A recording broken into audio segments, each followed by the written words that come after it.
So here we have the Audi A4 Avant S-Line automatic on a 67 plate.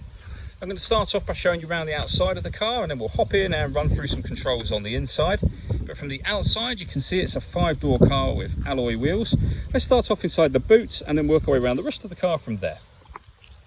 The tailgate on this car will open electronically. You can do that using the button on the bottom of the key here, or by pressing the button on the tailgate itself. As we approach the back of the car, you'll see we have reversing sensors, plenty of boot space as well, along with those 3 individually folding rear seats.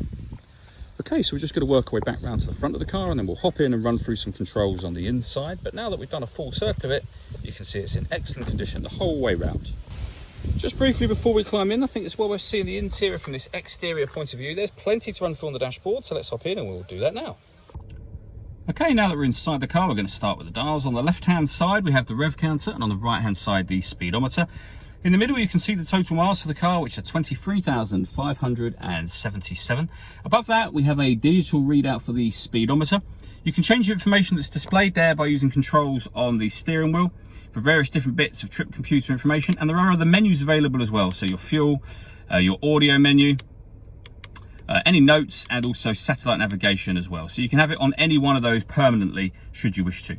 We've also got the total miles for the car in that section. They are 23,577.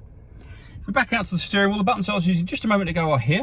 On the right hand side we have stereo and phone controls, including voice activation. We've also got cruise control and speed limiter over on that left hand side as well. Over in the center we have the main menu for the car. So we've got telephone, media, radio, our sound adjustments that we can make just there. When it comes to radio, we have FM, AM and DAB radio. When it comes to the media, as you'll be able to see for yourself on the screen, we've got plenty of ways of listening to our music, including Bluetooth audio, so you can make and receive phone calls, as well as obviously being able to stream your music wirelessly. All the adjustments I'm making on the screen are being done using these buttons just here, and predominantly this dial. Although you can access certain menus directly from here, so we are on the radio menu now, as you can see. When it comes to radio, as I mentioned, you can see just there, FM, AM and DAB all available to us. This car's also got satellite navigation. There's a full video that shows how that works on both our website and also on our YouTube channel, but it's accessed under that navigation heading just there. Working our way down, we have the 3-zone climate control. So you can adjust the passenger temperature, the driver temperature, and then the 3rd zone is in the back of the car. Rear passengers can adjust their own temperature from here. We can also adjust the fan speed, determine what direction we'd like the air to be blowing in for both driver and passenger. When you're happy with all of those settings, you can turn the air conditioning on and off. So it's on at the moment. We can put it onto eco or turn it off.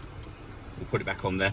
Or you can hit auto and the car will do all of the work to maintain the temperature you've asked for. It will take control of the fan speed and also the direction of the air as well. Press the same button to turn that system off. We've also got heated driver and passenger seats, both with 3 different heat settings each. The buttons underneath here, starting from the right hand side, this button will turn off the screen. So if I show you on the screen, I'll press that button, and that is so that at night time you're not distracted by the light given off by the screen. We have a button to turn on or off the parking sensors. We can turn off the traction control. We can turn off the stop and start system this car has, and we can change the driving mode for the car. So we can put it in auto, so it will decide for itself, comfort, dynamic or individual, so that we can customize it to our own tastes. We then have a 12-volt charging socket, USB input, the button to start and stop the engine, so you just need to make sure the key is in the car, hit that button, that'll start the engine, same again to stop it. The buttons that I went through just a moment ago, and then the gear lever for the fully automatic gearbox. We have the electronic handbrake and the main volume for the stereo just there. All that leaves me to say is thank you for taking the time to watch this video. If you'd like to come and see the car in person and have a test drive, please feel free to call any of our MJA sites. We'd love to hear from you soon.